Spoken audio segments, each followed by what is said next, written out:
Mark and his wife, Natalie, had been married for only 2 years, and she had already won the hearts of the entire family with her natural beauty and gentle demeanor. Natalie had a quiet nature, but deep within her, some unfulfilled longings lay buried, secrets she had never shared with anyone. Mark's younger brother, Ethan, had just returned from college, having completed his studies. Ethan was young, cheerful, and a constant, mischievous spark danced in his eyes.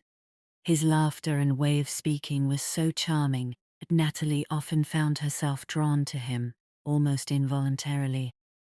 Days turned into weeks, and small, innocent conversations began to spring up between Natalie and Ethan. Whenever they were face to face, both their hearts would race. There was a strange, powerful magnetism in Ethan's eyes that constantly left Natalie feeling restless. One day, it was pouring rain. Mark was out of town for work, and only Natalie and Ethan were at home. Natalie was standing on the balcony, watching the raindrops. Her long, open hair swayed gently in the breeze. Ethan approached her from behind and said softly, "Nat, honestly, when you stand in the rain like this, you look like a movie star." Natalie feigned annoyance. "Ethan, you shouldn't talk so dramatically. I'm your sister-in-law." Ethan smiled. "Being a sister-in-law is a relationship, sure, but you're also a person, Nat. Sometimes, a person's heart can feel things that go beyond family ties." Natalie's heart suddenly pounded faster.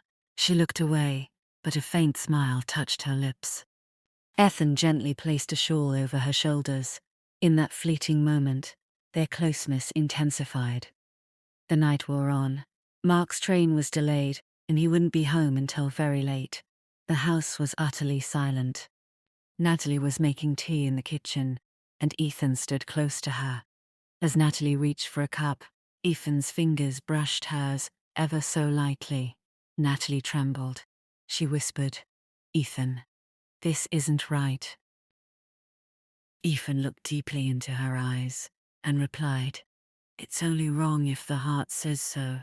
But your eyes, Nat, they're telling a different story." Natalie's breathing quickened. Shame and desire were clearly visible on her face. Ethan took her hand. Natalie wanted to pull away, but her resolve failed her. Her gaze was lost in his. The heavy rain beat against the window, and the only sound in the room was the rapid thumping of their hearts. That night, they gave in to their deepest desires. For the first time, Natalie felt truly cherished as a woman. Ethan confessed that he had always been attracted to her, but had never been able to say it.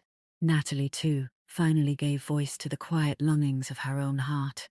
The distance between them vanished, and their souls became one. Become a shared secret. The next morning, Mark returned home. Natalie busied herself with her chores, and Ethan appeared normal. But now, a secret lay heavy in their hearts, a secret they could never share with anyone. Whenever their eyes met, that night came rushing back. Days passed. Ethan and Natalie never openly acknowledged what had happened, but their eyes said everything. A sudden touch in the kitchen, a quick glance on the roof while hanging laundry, or a silent look across a crowded room, these stolen moments became precious to them. Their bond was now beyond words. Time moved on, and Ethan secured a job in a different city. He had to leave. During the farewell, Ethan looked intensely into Natalie's eyes and spoke softly. "Nat, some relationships aren't meant for the world. They are meant only to be lived inside the heart."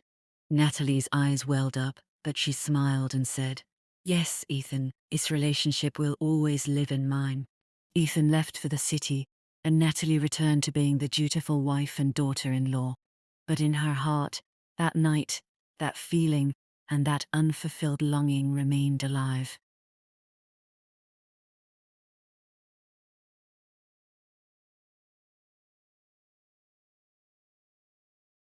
Whenever she looked at her reflection in the mirror, she remembered Ethan's gaze. Whenever it rained, she recalled the moment he placed the shawl on her shoulders. Their relationship never came out into the open, but it burned fiercely within their hearts.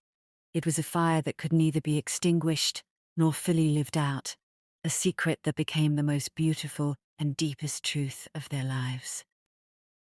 For 8 straight hours I touched her, in the dark back row of the theatre, under the restaurant table, in the hot car seat, in the cold hilltop breeze, in the shadowy bar booth.